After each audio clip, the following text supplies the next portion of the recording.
Bom dia, irmãos. Graça e paz do nosso Senhor Jesus a todos os irmãos. É uma alegria estar com os irmãos, podendo compartilhar a palavra do Senhor com os irmãos, alguma impressão que tem tido e que tem estado no meu coração nesses dias. Os irmãos devem saber aí das situações e da mudança de agenda. Quando Cleiton me ligou há 2 semanas atrás, perguntando da possibilidade de trazer uma contribuição para os irmãos, eu falei, eu posso trazer aquilo que está pesando no meu coração nesses dias. Pode ser? Ele pode. Vai lá e compartilha conosco aquilo que você tem considerado, aquilo que você tem sido impressionado. E eu quase não chego, porque eu coloquei no mapa aqui do celular, Rua Flórida, número 15, parei no outro lado de Betim, e depois de dar algumas voltas ali, eu liguei para os irmãos, começou a cair em caixa postal, e eu não sou muito penté não, mas eu acredito em sinais, Então teve uma vez que eu ia para Patos de Minas e o pneu do meu carro furou, e eu entendi que não era para eu ir, Eu estava no meio da estrada, quase em Nova Serrana, eu falei, não é para eu ir. Dessa vez eu falei, vou dar mais uma chance. E eu olhei no mapa aqui do celular, eu vi que tinha Pousada Imperial. Eu falei, é aqui, Pousada Imperial. E depois de rodar uns 20 minutos, eu chego na Pousada Imperial, que era o mesmo endereço errado da outra vez ali. Fiquei olhando para o celular assim, falei, será que algum demônio entrou nesse celular aqui? Não está deixando eu chegar lá no local. Tinha um senhor um velhinho sentado na esquina. Eu passei na frente dele umas 6 vezes. E toda vez que eu passava, ele me comentava, eu comentava. Ele deve ter pensado assim, o que as drogas não fazem com o jovem? E aí eu pedi ajuda para os irmãos mandaram as coordenadas para mim. E penso eu que esse é um ótimo exemplo para nós. E tem até a ver com o que está pesando no meu coração um pouco, eu gostaria de deixar isso para os irmãos considerarem. Porque dependendo das coordenadas e dependendo daquilo que me direciona, a bússola da minha vida, aquilo que norteia os meus caminhos, eu posso ir para caminhos muito distantes e muito diferentes do que o Senhor deseja para mim. No meu caso, hoje de manhã, eu estava dependendo completamente das coordenadas que eu coloquei no meu celular. Fui para uma região que eu não conhecia absolutamente nada. E eu confiava que essas coordenadas me levariam ao porto desejado, ao lugar que eu queria chegar. Para minha surpresa, não cheguei aonde eu queria chegar, porque as informações que me norteavam estavam erradas. E meditando um pouco nisso, meditando um pouco no tema da conferência, também me lembrei, aí eu não sei quem já fez engenharia, pode compartilhar da mesma dor que eu compartilhei, porque eu tentei fazer engenharia. Então, quando eu tinha 17 anos e saí do científico, meu pai me influenciou e me incentivou a fazer engenharia, apesar que meu teste vocacional tinha dado humanas. Era um namoro que não ia dar casamento, pelo menos no meu caso, porque a engenharia nunca me atraiu muito, nunca fui seduzido por ela, mas também a matemática nunca gostou de mim. Então não tinha como esse namoro dar certo, Para mim tudo era muito difícil, eu tinha que me esforçar muito para entender as coisas, e crente não cola, Então eu tentava fazer algum milagre nas provas, porque eu não podia colar, mas também eu não sabia ao ponto de fazer as provas. Com o vício do científico, 2 dias antes das provas eu tentava estudar para ver se eu passava, Então a gente vem, não sei vocês, eu venho de um hábito de um dia antes da prova você estudava, fazia a prova e passava, No meu caso eu sempre fui um aluno muito medíocre, sempre na média. Eu ia tentar fazer os exercícios suplementares, aqueles mais difíceis do final do livro, eu não entendia nada. Tentava ler o xerox dos meus colegas de sala e eu não entendia nem a letra deles. Eu falei, não estou entendendo isso. E eu tentava decorar as fórmulas, eu tentava decorar o conceito. Quando eu chegava na prova, se caísse uma questão que eu tinha decorado, eu fazia. Se caísse qualquer coisa diferente daquilo que eu tinha decorado, eu não tinha a mínima ideia de como resolver. Quando caía questão, ele dá uma raiva quando o professor falava assim, deduza a fórmula. Eu falei, como deduza a fórmula? Eu não tenho que deduzir nada não, eu tenho que só fazer o exercício aqui. Mas é porque na minha experiência com engenharia, eu fui descobrindo que eu só decorava as coisas, que eu só tentava acumular a informação para passar, eu não entendia os princípios, eu não entendia o que regulava as coisas. Eu tentei, em algum momento, pedir ajuda para o meu pai. Pedi uma vez só e nunca mais pedi, porque ele quase me bateu, porque ele viu que eu não estava entendendo nada. Porque quando uma pessoa que entende do assunto vai conversar com você, ele começa a fazer as perguntas mais essenciais daquele assunto, né?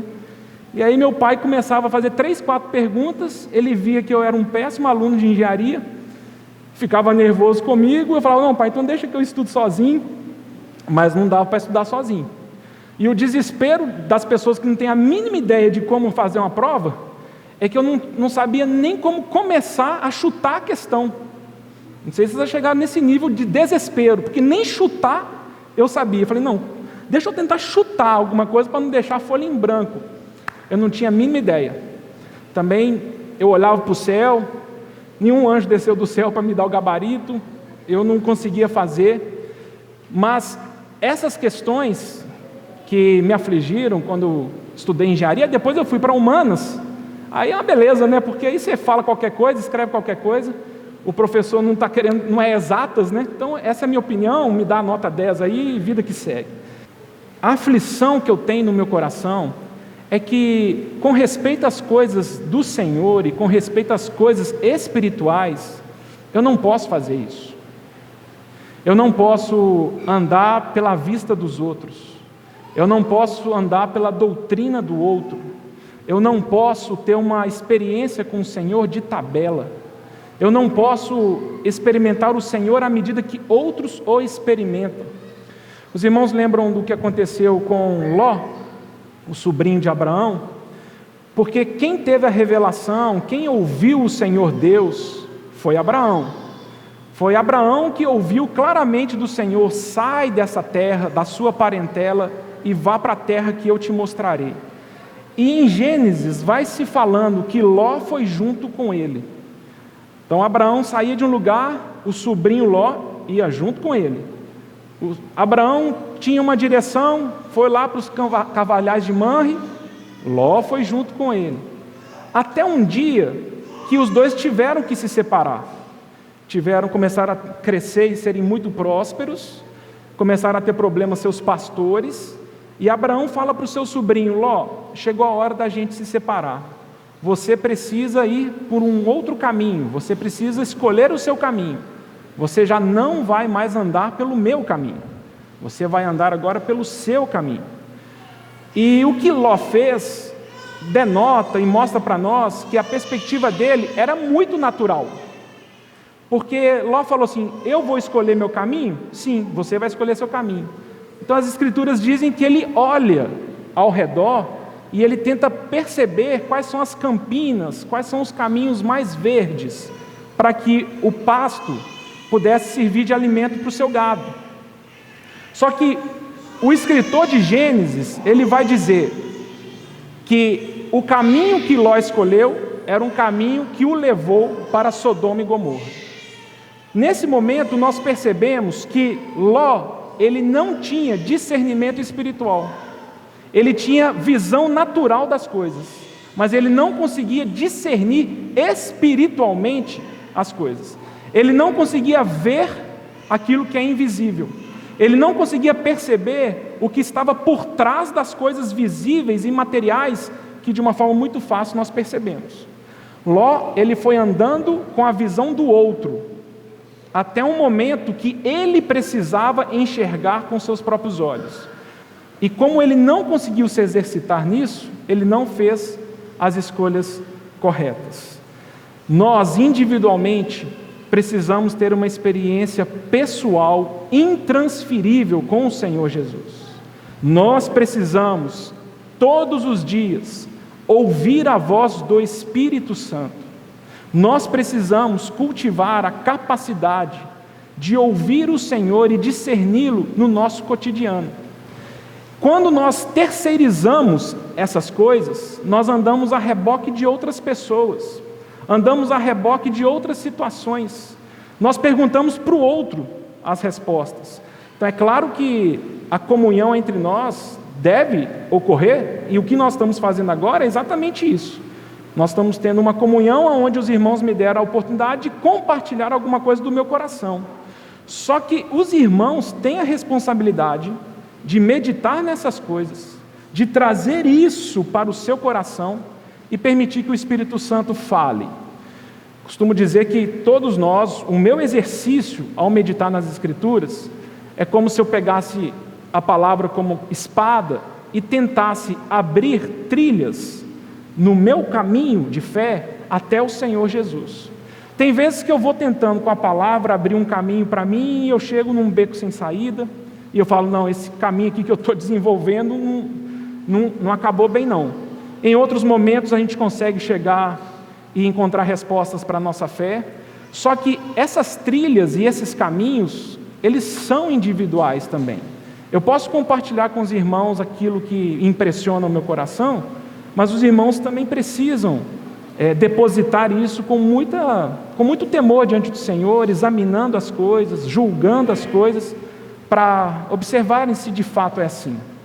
E eu gostaria então, nesses dias, nessas 2 sessões que eu tenho, trazer 2 perspectivas nesse versículo tema que foi escolhido. Salmo 90, o versículo que foi escolhido, versículo 12, ensina-nos a contar os nossos dias. Para quê? Para que nós precisamos aprender a contar nossos dias? Para que alcancemos coração sábio. O objetivo é alcançarmos coração sábio. E aí eu gostaria de convidar os irmãos a fazerem uma conexão com Eclesiastes 8:5, porque lá o escritor Salomão fala: o coração do sábio conhece o tempo e o modo.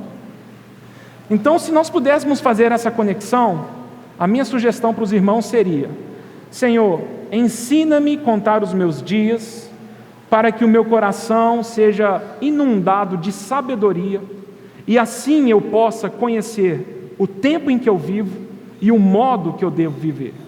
O coração do sábio conhece o tempo e o modo.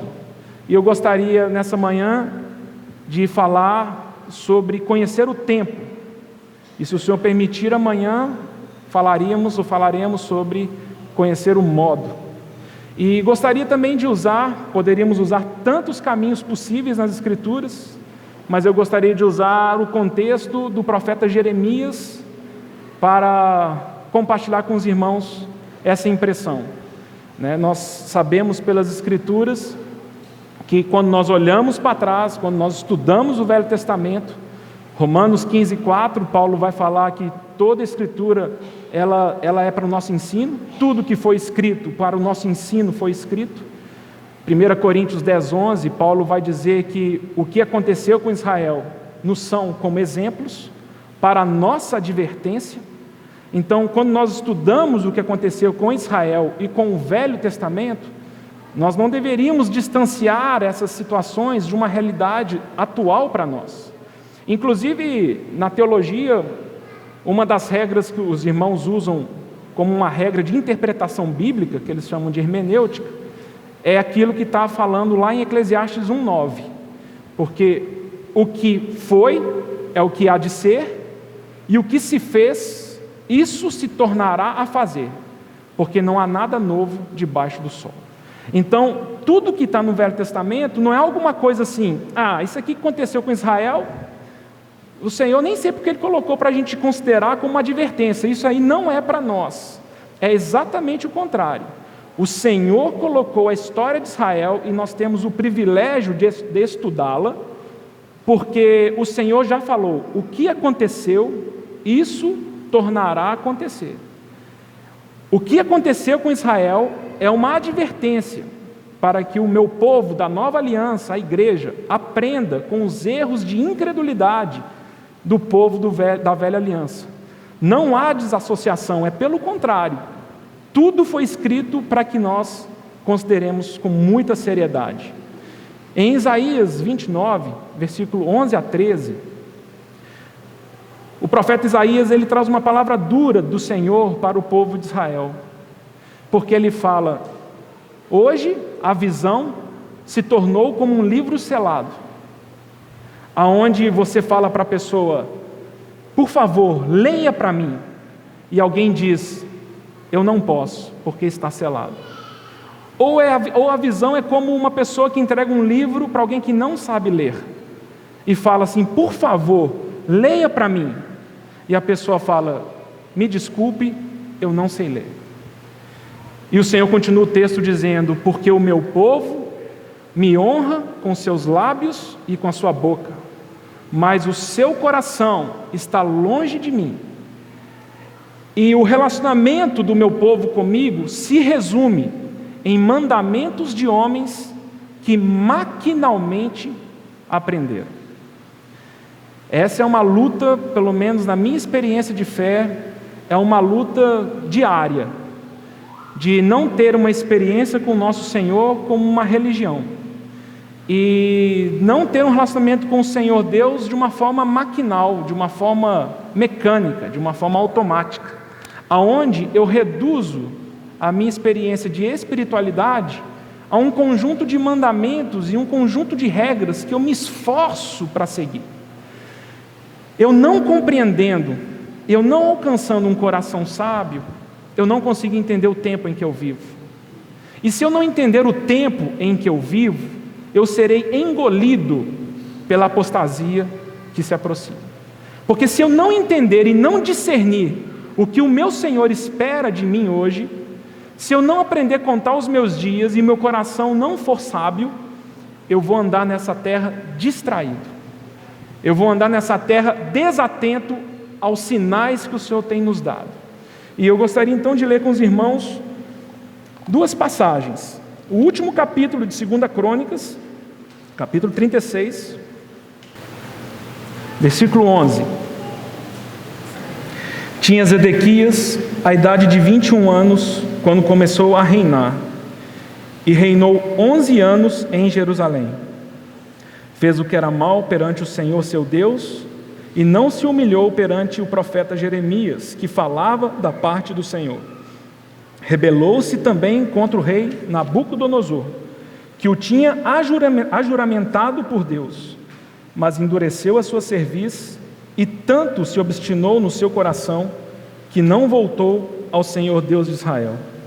Também todos os chefes dos sacerdotes e o povo aumentavam mais e mais as transgressões, segundo todas as abominações dos gentios, e contaminaram a casa que o Senhor tinha santificado em Jerusalém. O Senhor Deus de seus pais, começando de madrugada, falou-lhes por intermédio dos seus mensageiros, porque se compadecera do seu povo e da sua própria morada.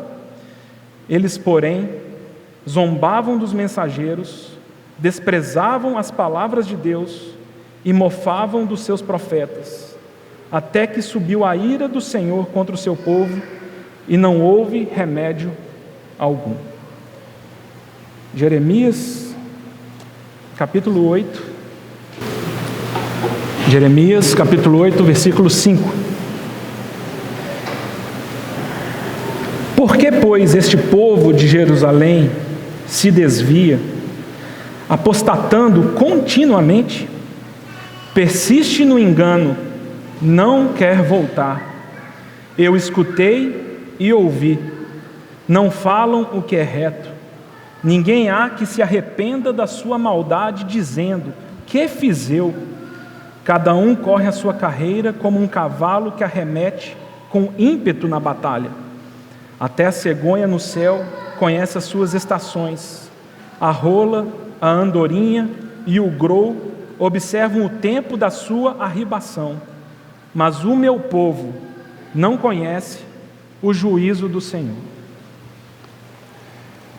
Senhor, nós queremos encomendar esse tempo a Ti. Que as palavras da nossa boca e o meditar do nosso coração sejam agradáveis na Tua presença, Senhor. Santifica esse momento para a Tua própria glória. Honra a Tua palavra, Senhor. Queremos reverenciá-la. Queremos nos prostrar diante de Ti, Senhor. Queremos que Teu Espírito Santo encontre um fluir, um leito nos nossos corações. Queremos ouvir o Senhor. Queremos perceber o Senhor. Consagramos esse retiro a Ti, Senhor. Todos esses dias, todos os momentos, nós oferecemos ao Senhor, rogando que a Tua bondade, a Tua graça nos surpreenda, Senhor, e o Senhor fale profundamente, com realidade aos nossos corações. Em nome do Senhor Jesus, Senhor.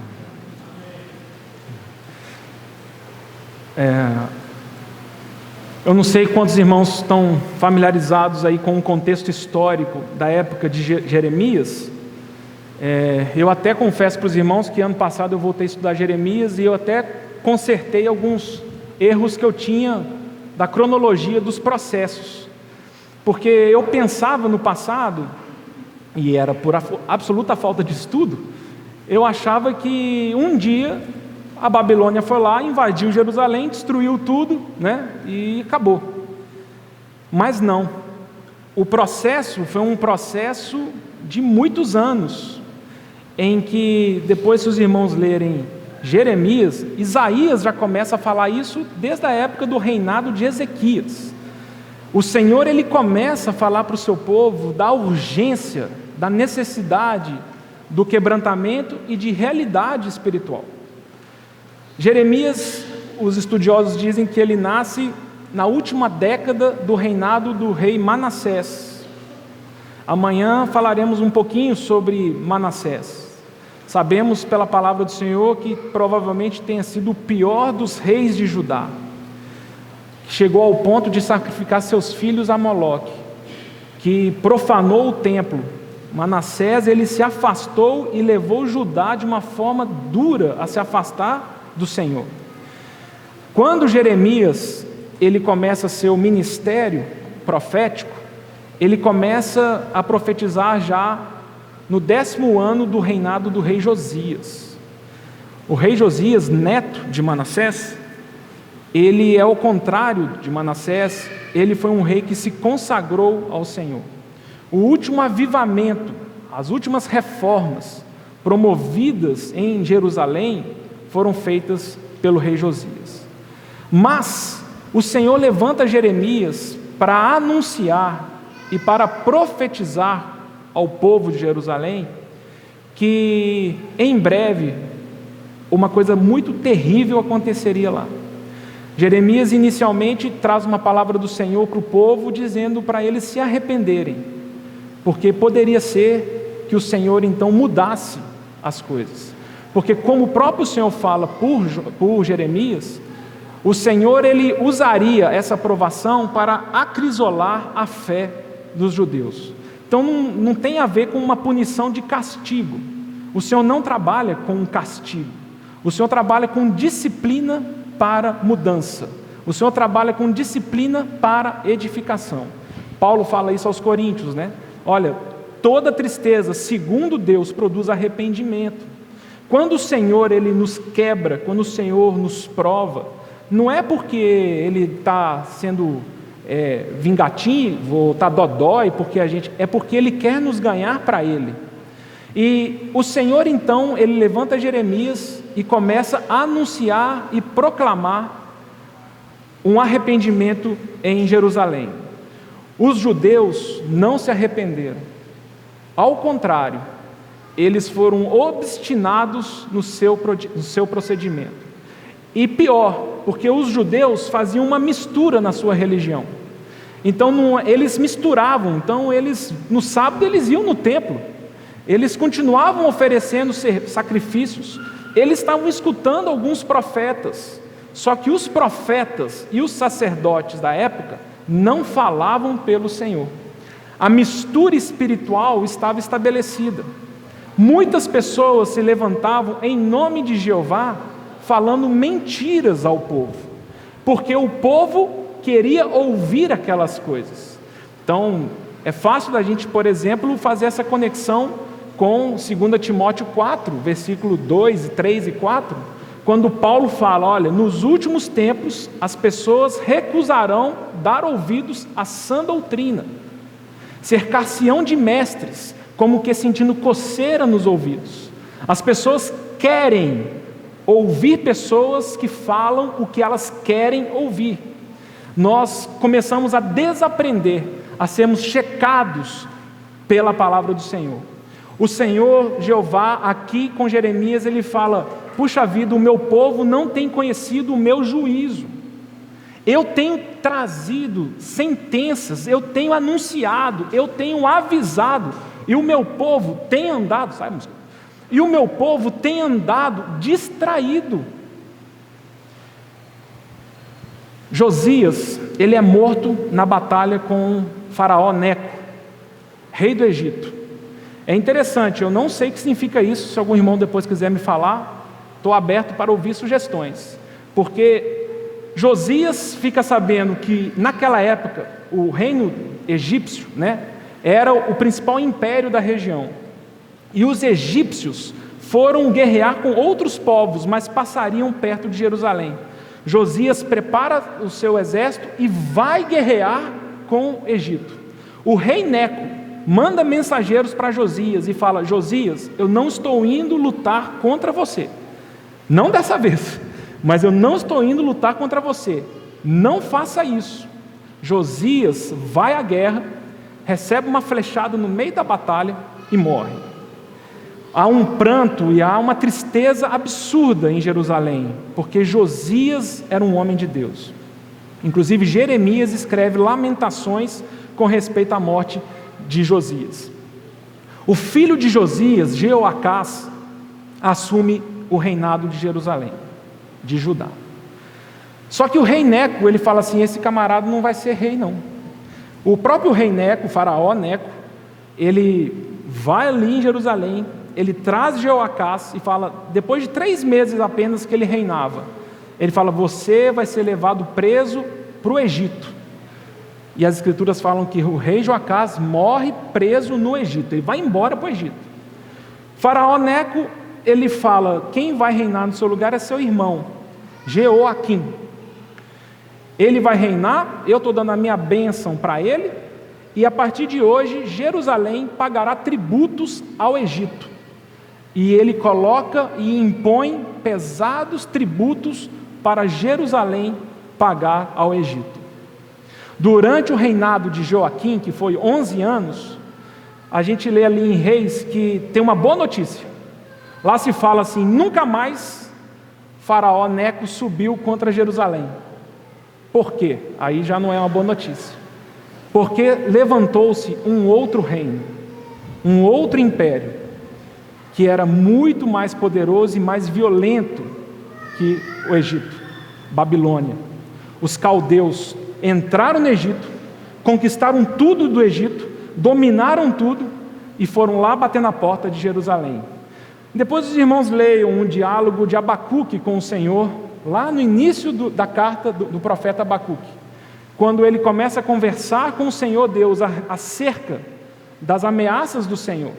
E o Senhor já avisa Abacuque, falou, Abacuque, levantarei um povo que eles serão violentos, eles empilham os príncipes, eles riem, eles fazem escárnio das cidades fortificadas, seus cavalos são mais rápidos que os leopardos, seus cavaleiros são mais ferozes que o lobo de noite, eles atacam como a águia que dá o bote.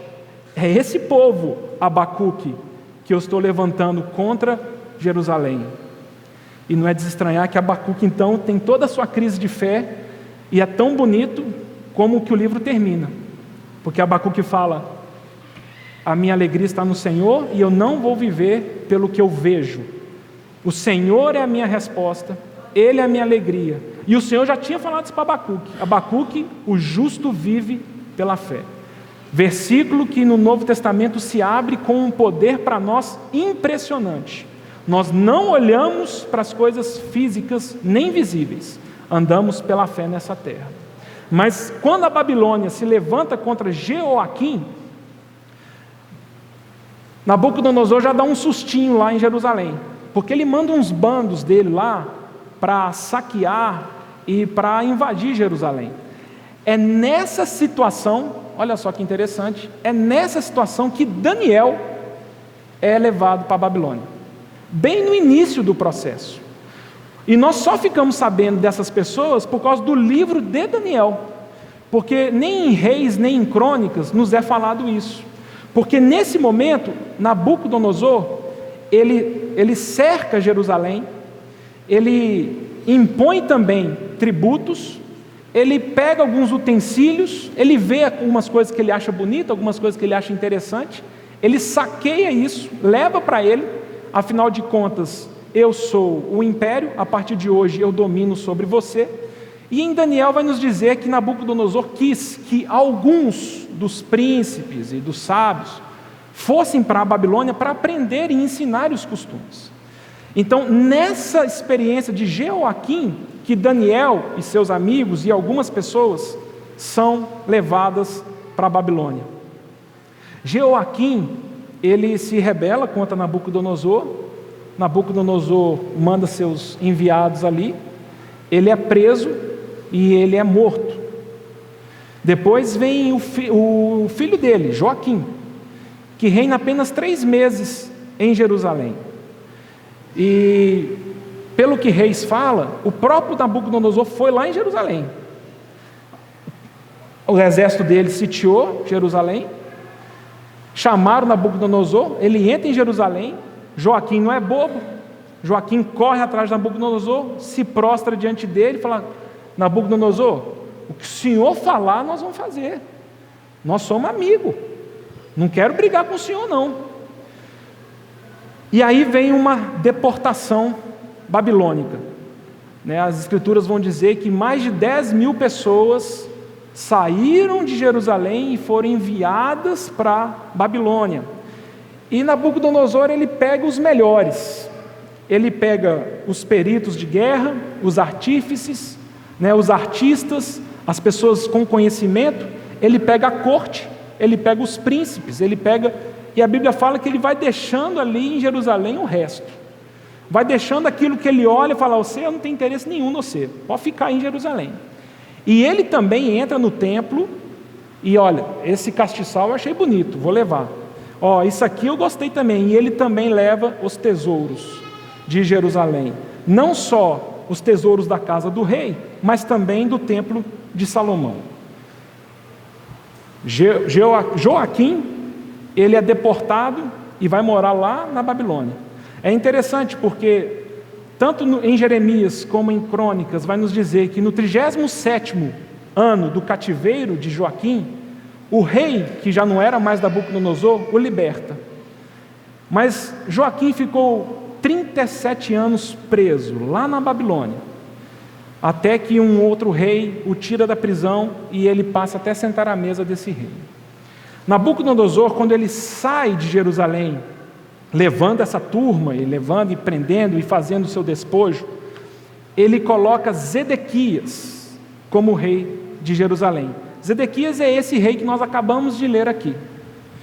Zedequias era tio de Joaquim, então ele era irmão de Joaquim, e Zedequias reina em Jerusalém por 11 anos. No 9º ano do seu reinado, ele também se rebela contra Nabucodonosor, ele também fala assim: ó mensageiro, avisa a Babilônia lá que nós agora não vamos mais servir ele não vou pagar imposto, não vou pagar tributo. Nabucodonosor deve ter perdido a paciência com esse povinho, e ele fala: então voltem lá em Jerusalém e voltem para destruir. E aí depois a Bíblia vai dizer que no 9º ano desse rei, Zedequias, vem um exército babilônico, sitia a cidade, a Bíblia até fala, coloca tranqueiras ao redor, e durante 2 anos, eles prendem e não deixam ninguém entrar, ninguém sair. Vamos ver o que Jerusalém vai fazer contra a gente. E as escrituras vão falar que está faltando pão, o povo começa a passar fome, bate o desespero, existe um inimigo ao redor, montado, todo armado, e os profetas ainda vão lá diante do rei falando: Deus está falando que daqui a pouco vai ficar tudo bem. Não se preocupe, Deus vai destruir seus inimigos. E as pessoas falando: paz, paz, paz. O Senhor começa a levantar Jeremias nessa fase para dizer para o rei Zedequias: Rei Zedequias, infalivelmente Jerusalém cairá.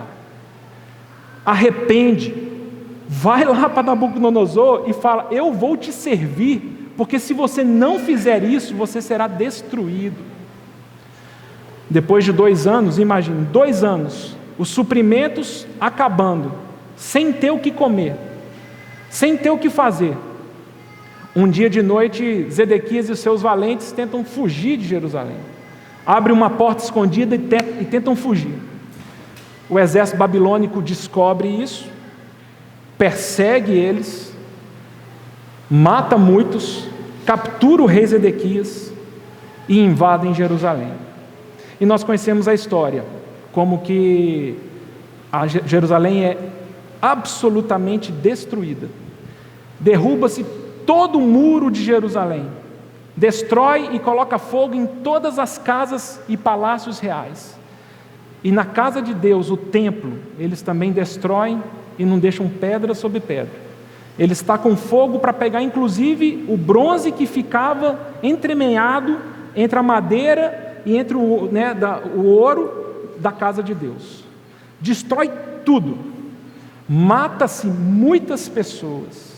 Inclusive o rei Zedequias, ele é levado para ser julgado por Nabucodonosor. A condenação dele, ser escravo na Babilônia para sempre. Antes de vazarem os seus olhos e ele ficar cego, Nabucodonosor coloca diante dele todos os seus filhos e sua família e mata um por um. Depois de vazar seus olhos, o prende com cadeias de bronze e Zedequias vai para a Babilônia. E durante todo esse período, nós temos o profeta Jeremias profetizando em nome do Senhor Deus, para que o povo dele pudesse perceber o tempo em que eles viviam. Para que o povo de Deus não andasse confuso ou confundido com o tempo em que estavam vivendo. O que eu proponho para os irmãos em termos de consideração, e os irmãos considerem isso, é que lendo as Escrituras, nós vemos de uma forma clara que em breve esse planeta será julgado. De uma maneira clara, o sistema, o mundo e Satanás em breve serão julgados. Os irmãos lembram lá em Isaías 24, do 11 ao 13, lá também o Senhor fala para Isaías, esse planeta, essa terra, está igual um bêbado que cambaleia, está igual uma rede de dormir que balanceia. Sabe por quê, Isaías? Por causa das transgressões desse mundo. O mundo não dá conta mais de suportar tanta iniquidade, tanta injustiça. Naquele dia, Isaías, eu castigarei e eu julgarei nos céus as hostes celestes e na terra os reis da terra. Esse mundo, irmãos, é um mundo que está sentenciado. Esse mundo é um mundo que não tem esperança, não tem futuro.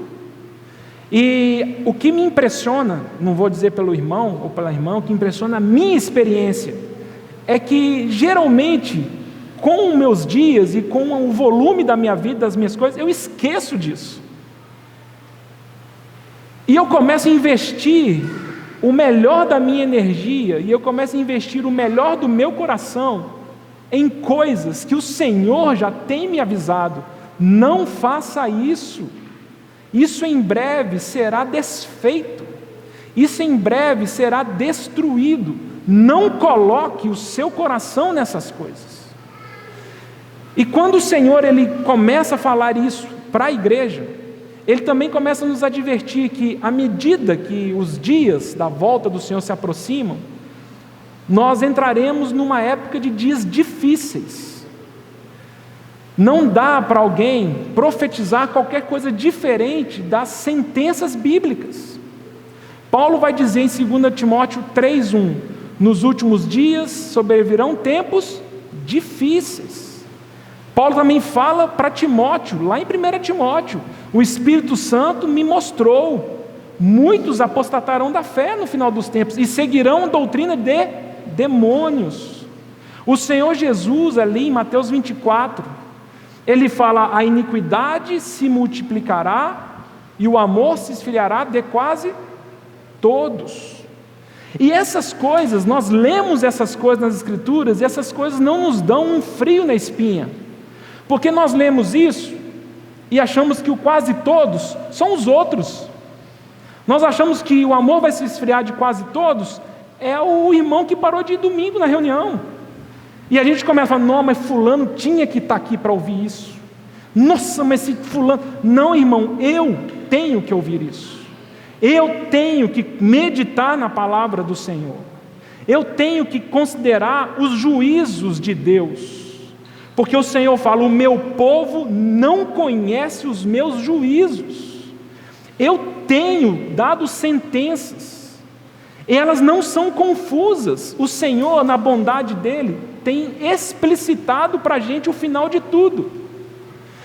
Não sei vocês, eu imagino que quase todo mundo, né? Quando a gente vai ler alguns livros, uns romances, na época de escola, aí nós começamos a ler aquele livro que é grosso, 200 páginas, aí você começa a ler aqui no começo, aí você começa a ver lá que o ator principal lá, o personagem principal chama Pedro, e você começa a ver, nossa, o livro está ficando pesado, o bicho está pegando aqui. Aí quem nunca vai lá no final ver o que acontece, né? Aí você vai lá na última página, aí o livro termina assim: Pedro rindo entrou na casa, né? Aí você olha e fala: o Pedro não morre. Eu não sei o que vai acontecer na história aqui, mas o Pedro no final está rindo entrando na casa. Estou bem mais tranquilo agora, vou continuar lendo esse livro, sabendo que o Pedro está vivo lá no final, porque eu li o livro. Irmãos, pensem bem. Nosso Senhor Deus, na bondade dEle, Ele nos fala o que em breve há de acontecer nesse planeta. O Senhor, com muito cuidado, Ele deixou o Apocalipse para nós. Eu quando era criança, né, já servi o Senhor, cresci num lar cristão, e eu devo confessar para os irmãos que eu, quando era criança, na cara e na coragem, orava para o Senhor não voltar. Volta não, estou novo, estou com medo, não li Apocalipse, morria de medo de Apocalipse. Até os 10 anos eu dormia com a minha avó. Está vendo? Eu sou menino criado com vó, irmãos. Isso explica muita coisa, né? Mas eu dormia com minha avó, e eu lembro até hoje que minha avó tinha um livreto do Jimmy Swaggart, que a capa era assim: ele voltará dos céus, alguma coisa assim, e a foto era essas fotos assim, de um céu bonito, né, com uma luz do sol. Irmãos, eu olhava aquele livro, eu até virava ele de lado assim, eu ficava com medo de dormir no lado daquele livro, e me parece que muitas vezes nós temos medo dessas coisas, e nós temos medo do Apocalipse, e nós temos medo do que vai acontecer, porque Apocalipse não é bonito não. Mas depois de algum tempo meditando, e tenho isso para mim hoje, é que para nós peregrinos, para nós igreja do Senhor, Apocalipse é uma linda carta de amor. É uma linda carta de amor, em que o Senhor fala: olha para frente, eu não me esquecerei do meu povo, virá tribulações, mas olha para frente, eu estou no comando, eu governo todas as coisas, eu estou te escrevendo, Paulo, o que em breve há de acontecer, para que o seu coração não esteja nessas coisas, porque senão você vai chocar ovos que não te pertencem, como Jeremias 17 fala. Eu vou investir num banco quebrado, botar todo o meu dinheiro, botar toda a minha energia num banco que não me devolverá com juros, não me abençoará. O Senhor fala para mim: eu em breve manifestarei a minha ira contra esse planeta. Mas, como Paulo fala em 2 Tessalonicenses 1, quando o nosso Senhor Jesus descer dos céus, junto com seus anjos e o seu poder, nós receberemos alívio. Em breve tudo terminará, a nossa jornada terminará, o deserto acabou, a terra prometida chegou. Mas por que essas coisas não queimam em meu coração? Por que vai chegar segunda-feira e eu começo o meu trabalho e eu esqueço da esperança que deveria ser uma âncora da minha realidade? E aí, talvez eu tenha que reconhecer, muito parecido com o povo de Jerusalém na época, é que eu não vou acreditando nos juízos do Senhor. Eu conheço os juízos na esfera da razão, só que eles não entraram na realidade do meu coração. E aí a minha vida, invariavelmente, ela começa a ficar muito parecida com a vida do incrédulo. Com a exceção que domingo eu vou na reunião. Com a exceção que eu não falo palavrão. Com a exceção que eu dou oferta, eu dou dinheiro. Mas a minha agenda de vida, as minhas expectativas, os meus sonhos, são muito parecidos com aqueles que não conhecem o juízo do Senhor. O Senhor está falando, olha os sinais que eu tenho dado. Tenho mostrado que em breve as coisas hão de acontecer. E é um pouco que o Senhor fala ali em Lucas, e acho tão interessante esse paralelo que ele propõe, porque ele vai falar do princípio das dores, ele vai começar a falar das coisas que vão acontecer, ele vai falar, as nações ficarão em perplexidade. Vós, porém, exultais, olhai para o céu, porque em breve a redenção se aproximará. E olha que paralelo, irmãos, são os incrédulos que deveriam ver essas questões com perplexidade, nós não deveríamos. O nosso Senhor já tem nos alertado, o nosso Senhor já tem nos ensinado.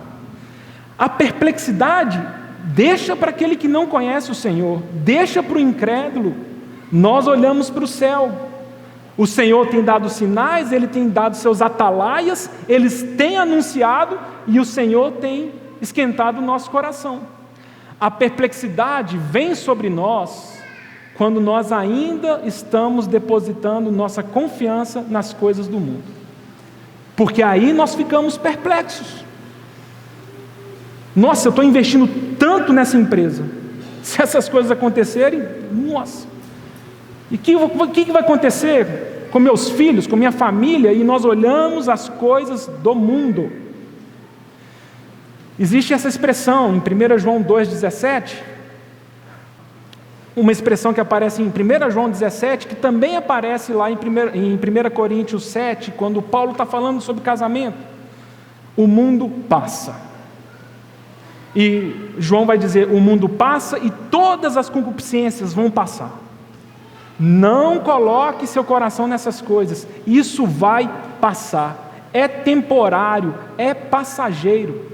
E o conselho que Paulo dá lá em 1 Coríntios 7, ele é mais impressionante ainda, versículo 29 ao 31.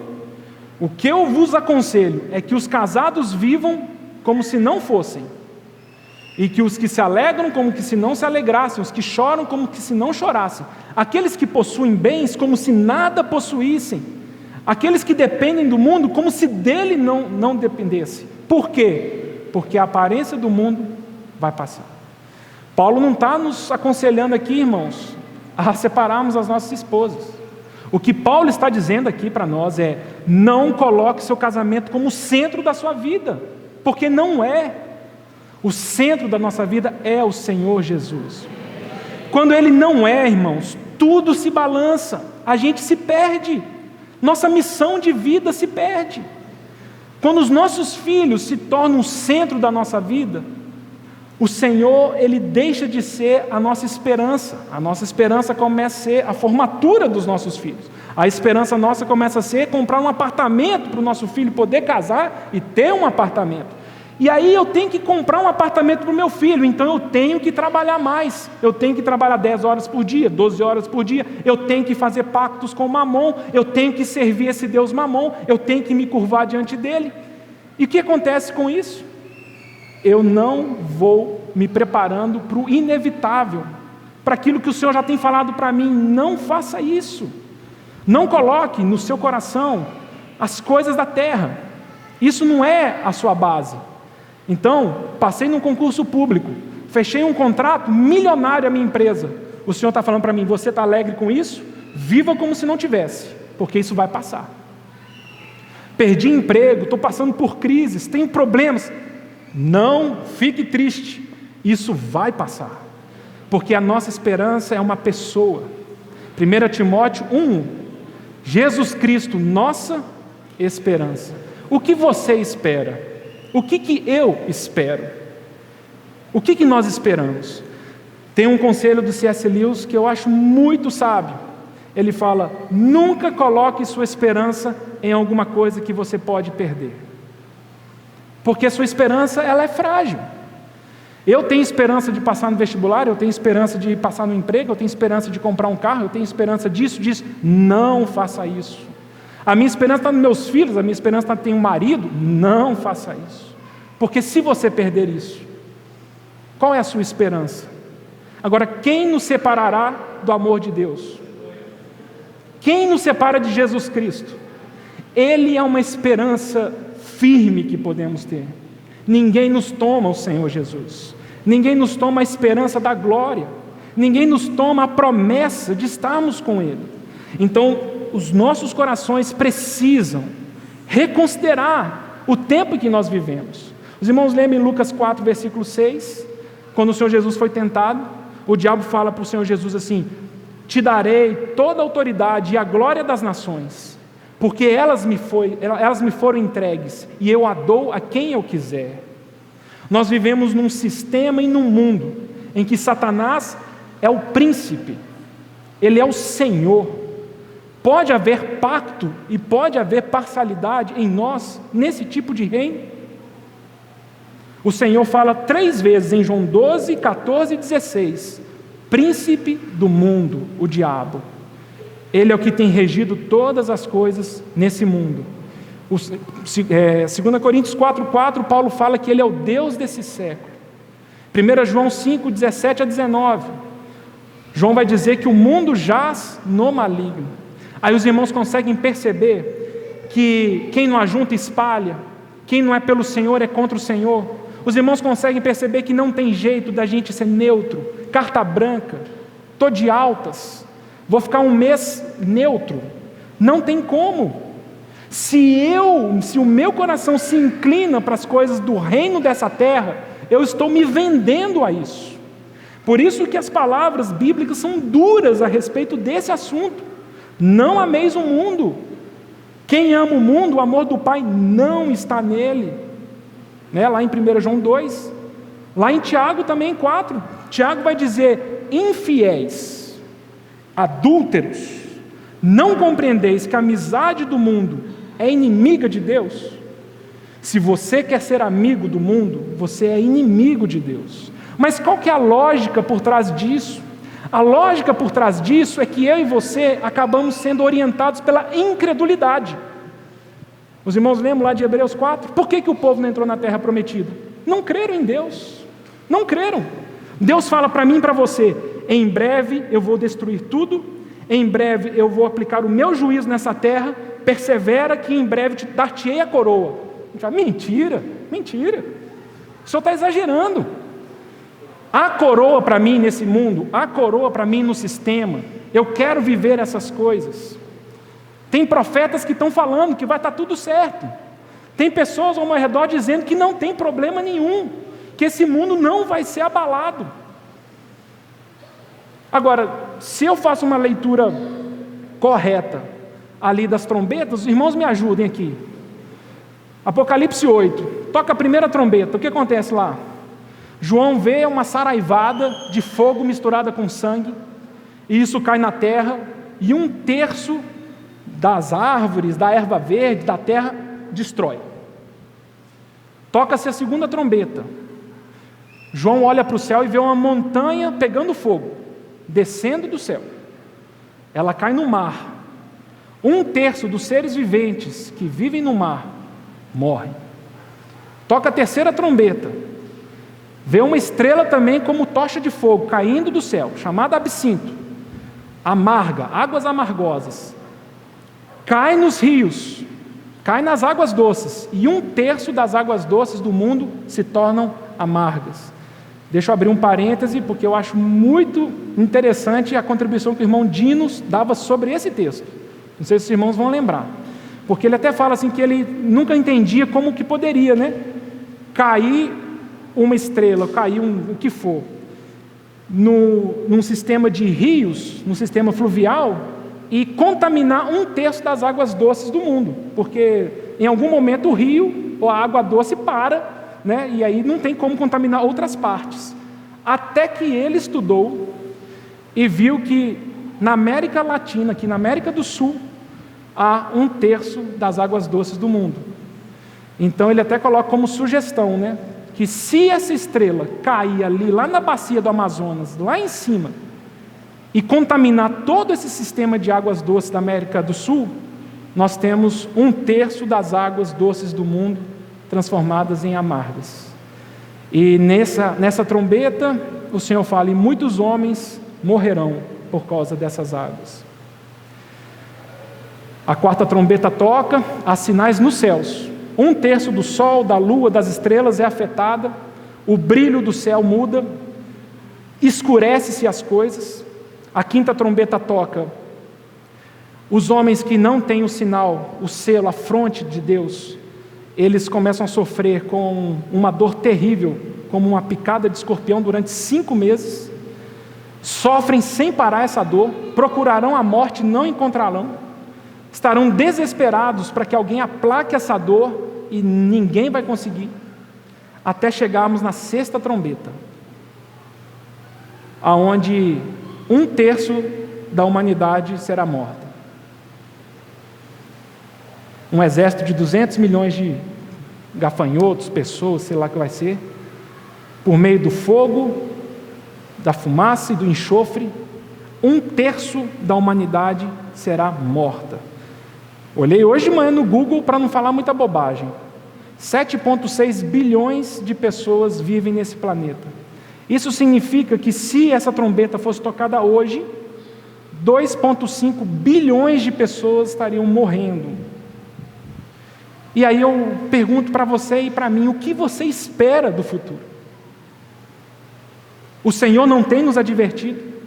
Ou nós achamos que isso é uma figura alegórica?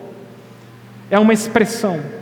Porque quando se toca a 7ª trombeta, os irmãos lembram de Paulo? Ao ressoar da última trombeta, João ouve uma voz. Quando toca a 7ª trombeta, aleluia, o reino deste mundo se tornou de Deus e do seu Cristo.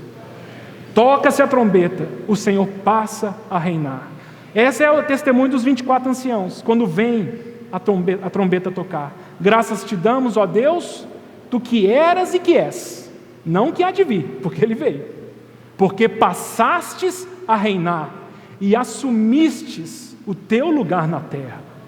O que nós esperamos, irmãos? O que nós esperamos? Quais são as coisas que podem surpreender o nosso coração nesses dias?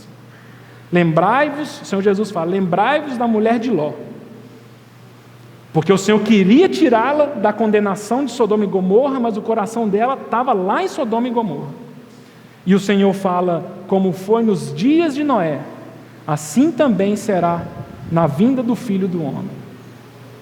Nós conhecemos a história de Noé. Noé era um maluco para a sua geração. Noé era uma aberração para as pessoas que o conheciam. Porque Noé, olha que lindo, irmãos, Hebreus 11, 7.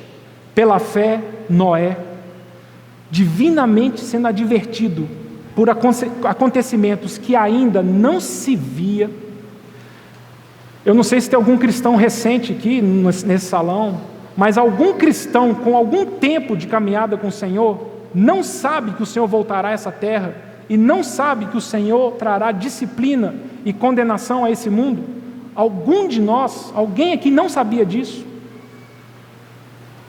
Ali com Noé, o escritor de Hebreus fala, Noé também, assim como você e eu, foi divinamente instruído acerca de acontecimentos que não se viam.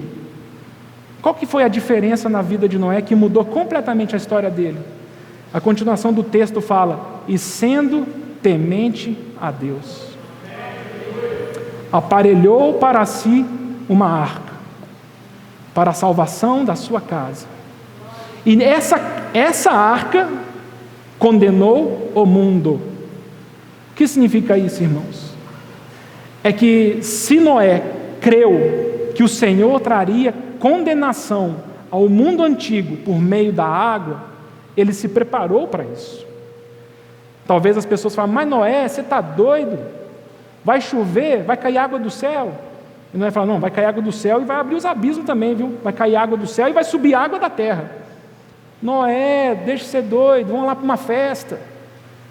Vamos lá, para que você está construindo essa arca? Constrói uma casa para você. Investe nas suas coisas aí, cara. E se não chover? E se o Senhor não trouxer seu juízo?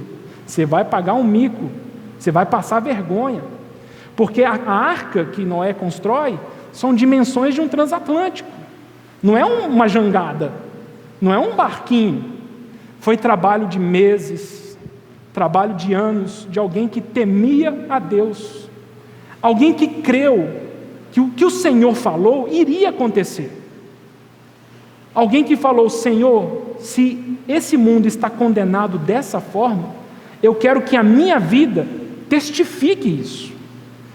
Por isso que Pedro gostava muito de Noé, porque as duas cartas dele ele comenta e fala sobre Noé, 1 Pedro e 2 Pedro. E Pedro usa uma expressão muito bonita para Noé, porque Noé, ele proclamava a justiça de Deus. Como é que ele proclamava a justiça de Deus? Com uma vida santificada, separada, uma vida que era uma agenda completamente diferente da do incrédulo, completamente diferente de pessoas que talvez criam em Jeová, mas não criam no dilúvio. Então faria algum sentido Noé sentar para conversar com outras pessoas, bater um papo, comer uma pizza, e ele falar: não, o Senhor em breve trará juízo nessa terra, e vai destruir tudo com água. E aí Noé, o que você vai fazer? Vamos ver o que vai acontecer, né? Faz sentido isso? Não. Noé temeu a Deus. Eu vou preparar uma arca. Eu vou me preparar para aquele dia. Eu vou investir nas coisas que o Senhor deseja que eu invista. Eu vou levar a sério os juízos e as ameaças do Senhor. Eu não vou ler as coisas e falar assim: isso aí fica para amanhã. Isso aí é quando eu for velho, quando eu tiver 70 anos de idade, aí eu me preocupo com isso. Se meus olhos forem abertos e eu perceber que esse mundo é um mundo em que o Senhor já deu uma sentença, e Ele fala: sai dele, povo meu, foge disso, porque o que você fará no dia do juízo, se toda a nossa energia estiver colocada em coisas que o Senhor irá destruir? Pedro, ele não usa o dilúvio apenas como uma figura de linguagem. Se os irmãos lerem com atenção 2 Pedro capítulo 3, depois leiam, irmãos. Pedro ele vai falar claramente, o Senhor por meio de Pedro fala claramente, da mesma forma que o mundo antigo foi destruído pela água, versículo 7 de 2 Pedro 3, agora até os céus e a terra estão entesourados para fogo, reservados para o dia do juízo. Olha o que o Espírito Santo está falando por meio de Pedro. No passado o Senhor trouxe julgamento por meio da água, e agora num futuro próximo o Senhor trará julgamento por meio do fogo. Os irmãos lembram todas as trombetas que eu mencionei aqui? Todas têm fogo. Todas têm fogo. E Pedro continua dizendo, no versículo 10, virá entretanto como ladrão o dia do Senhor, nos quais o céu passará com estrepitoso estrondo, e os elementos abrasados se desfarão, também a terra e as obras que nela existem serão atingidas. Visto que todas essas coisas hão de ser assim desfeitas, deveis ser tais como aqueles que vivem em santo procedimento e piedade. Por que nós vivemos em santo procedimento e em piedade? Porque o Senhor já nos mostrou que as coisas dessa terra passarão. O Senhor já nos mostrou isso. Nós não vamos investir em coisas fúteis, porque o Senhor já sentenciou a sua condenação. A terra e as obras que existem na terra serão desfeitas.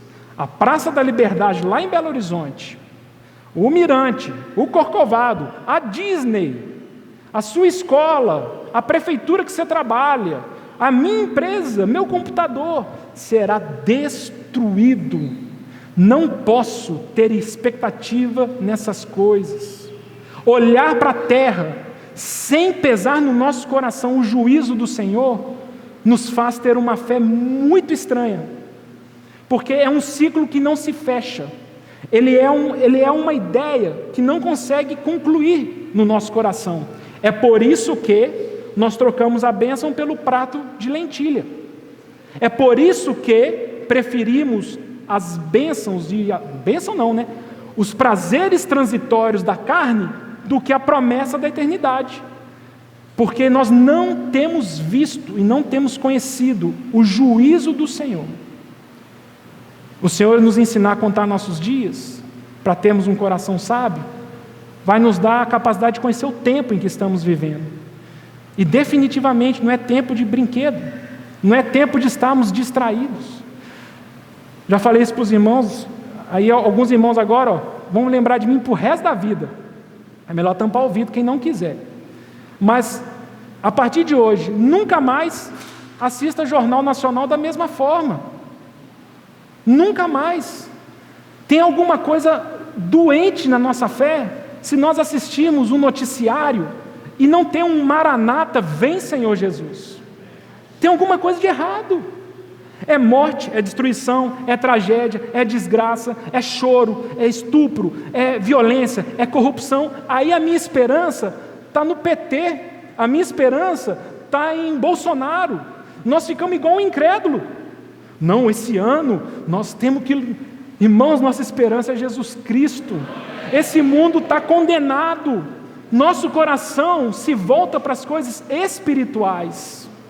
Aí nós falamos disso, alguém vai falar, 2018, Copa do Mundo, futebol, será que o Brasil vai ser campeão? Será que o Galo vai ser campeão? E o nosso coração, ele vai se infantilizando, de tal maneira que nós não podemos ir para a guerra do Senhor, porque nenhum soldado em serviço se envolve em negócios desta vida. Se você se envolve em negócios desta vida, você não está habilitado para guerrear a guerra do Senhor.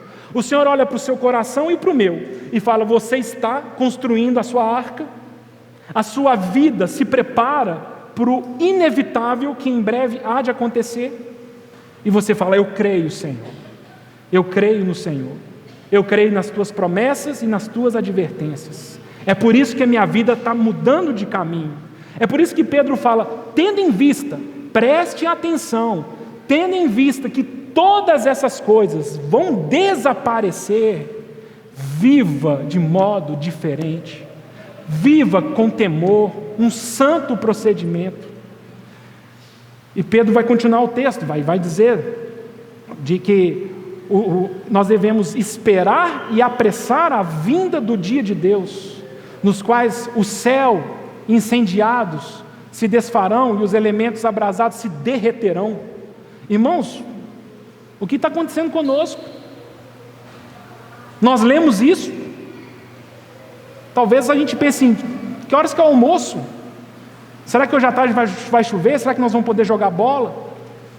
E o Senhor está falando: tudo será desfeito. Esse planeta está entesourado para o fogo. Apresse, espere a vinda do dia de Deus. Então Pedro faz essa separação. Enquanto as nações vão estar perplexas, porque estarão, enquanto os incrédulos não vão estar entendendo nada, enquanto as pessoas vão estar desesperadas, Pedro fala: nós, porém, esperamos novos céus e nova terra. Nós não esperamos nada de bom nessa terra, irmãos. Se você espera, prepare-se para a decepção. E o Senhor, com a sua palavra, com irmãos, ele tem tentado despertar nosso coração. Acorda, olha os sinais que eu tenho dado, não coloca o seu coração nessas coisas, e nós não levamos a sério. Buscamos um caminho de religião, mas não um caminho de consagração real. Temos o Senhor como uma figura pública, uma pessoa que nós veneramos. E aí os irmãos conseguem entender essa dura palavra que Isaías fala: sua boca me honra, mas seu coração está longe do meu. Porque eu estou te falando, filho, que em breve eu vou destruir tudo, e você continua buscando as coisas que eu já falei que vão ser destruídas. E o seu coração não busca as coisas eternas. Não acumuleis para vós outros tesouro na terra. Os irmãos percebem como é difícil para nós isso? Não acumuleis tesouro na terra. Acumule tesouro nos céus. Lá ferrugem e traça não corroem. Lá não haverá ladrão para roubar. Invista num galardão que ninguém te tomará. Invista nas coisas que por toda a eternidade você levará. Mas nós, coração duro, coração incrédulo, nós relativizamos a palavra de Deus. Somos parciais na obediência. E isso talvez sinalize que nós não acreditamos muito que o Senhor em breve voltará. E quando Ele se manifestar, todas essas coisas serão destruídas. Eu termino, irmãos, encorajando os irmãos a pedir ao Senhor para que a gente conte os nossos dias. E Ele nos dê um coração sábio, para que a gente conheça o tempo em que estamos vivendo. Pegando aqui um contexto de Ageu, a casa é tempo de apanelarmos nossas casas? É tempo de a gente estar preocupado com as nossas coisas, ou é tempo de nós servirmos ao Deus vivo? É tempo de percebermos que em breve uma condenação cairá de uma forma irreversível nessa terra. Ou nós não acreditamos quando o Senhor diz em Mateus 24 que nunca houve na história desse planeta, nem nunca haverá, dias semelhantes aos que se aproximam? Será que nós não acreditamos nisso? Será que nós não conseguimos perceber que em breve essa terra sofrerá e passará pela maior crise que já existiu? E aí nós assistimos o Jornal Nacional e nós ficamos perplexos igual um incrédulo. Ao invés de falar: Maranata, vem Senhor Jesus, o Senhor tem dado sinais e em breve as coisas vão acontecer. Porque tudo que eu vejo, tudo que eu percebo aqui será desfeito. Os irmãos lembram lá, final de Apocalipse, quando o Senhor desce dos céus, pela graça do Senhor conosco atrás, nos cavalos descendo, né? Nós os vivos que ficarmos, os mortos ressuscitarão. Quando o Senhor descer essa terra, estaremos com Ele. E fala: eu pessoalmente, o Senhor Jesus, piso o lagar do furor da ira do Deus Todo-Poderoso. Em breve o Senhor dará a sentença contra Satanás. Esse mundo, irmãos, pensem um pouquinho, esse mundo cometeu a loucura de se rebelar contra o seu Criador. Nós vivemos num planeta em rebelião. Nós vivemos num sistema que virou as costas, cuspiu na cara do Criador e virou as costas para Ele. Nós que fomos salvos pela graça, que o Senhor abriu os nossos olhos, transportados de um reino, nós vamos fazer alianças com esse reino? Nós vamos servir a Satanás? Nós vamos nos curvar a Mamon? Nós vamos nos vender a isso? E aí eu gosto muito de uma ilustração que dizem que todos nós somos como aquela noiva que espera seu noivo voltar. E é como se cada um de nós, no nosso coração, tivessem duas senhoras morando. Uma chamada incredulidade e outra chamada esperança. E todos os dias, a senhora incredulidade, ranzinza, chata, rabugenta, ela vai no seu ouvido e fala: procura outro noivo, procura outra pessoa, você está ficando velha, já está engordando, você vai ficar para a titia. Enquanto isso, a outra senhora, Esperança, ela senta conosco e fala: veja os sinais, seu noivo está voltando. Ele tem te encorajado, ele tem te mostrado, ele tem dado os caminhos. Ele não está morto, ele não está esquecido. E o nosso coração então se enche de um dos dois caminhos. Ou o nosso coração se enche de esperança em aguardar o Senhor, ou nós vamos começar a seguir o conselho da incredulidade. E quer saber? É isso mesmo. Demorou, vou procurar outro. Por isso que nesse texto de Pedro, capítulo 3, e eu pulei esse versículo, Pedro fala que ninguém fale que a volta do Senhor é demorada. Alguns estão falando aí, o Senhor tarda em vir. E o Senhor só não voltou ainda por misericórdia. Mas aí essa história termina com um dia aquela menina esperando o seu noivo. Ela vê descendo a escada ali da casa dela aquela senhora chamada incredulidade. E ela vai brava, leva as malas embora, e abre a porta e vai embora, fecha a porta e vai embora.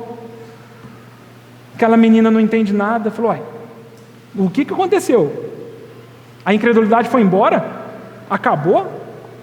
E ela sobe correndo para conversar com a Esperança, numa alegria para falar que finalmente a incredulidade foi embora. E quando ela abre a porta do quarto da Esperança, a Esperança também está fazendo as malas. E a Esperança também está indo embora. E ela fala: mas por que você vai embora, Esperança? A Esperança dá um lindo sorriso e fala: você não sabe? Escuta. Toca a campainha da casa. O noivo voltou. A esperança acabou. Aquele a quem amamos, mas não o vemos ainda com os olhos físicos, se manifestará. Aquele a quem queremos devotar nossa vida, voltará. E o que será de nós, irmãos, se quando o noivo voltar, nos encontrar traindo ele com outras pessoas? O que será de nós se aquele que tem olhos de chama de fogo olhar para o meu coração e falar: Pablo, o seu coração não me pertence, eu não sou o seu primeiro amor? Que o Senhor ganhe os nossos corações nesses dias, e que o nosso coração seja sábio, e que a gente aprenda a discernir o tempo. Termino aconselhando os irmãos uma oração que o Senhor nos ensina a fazer. Lá em Lucas 21, quando Ele vai dizer: acautelai-vos por vós mesmos, para que nunca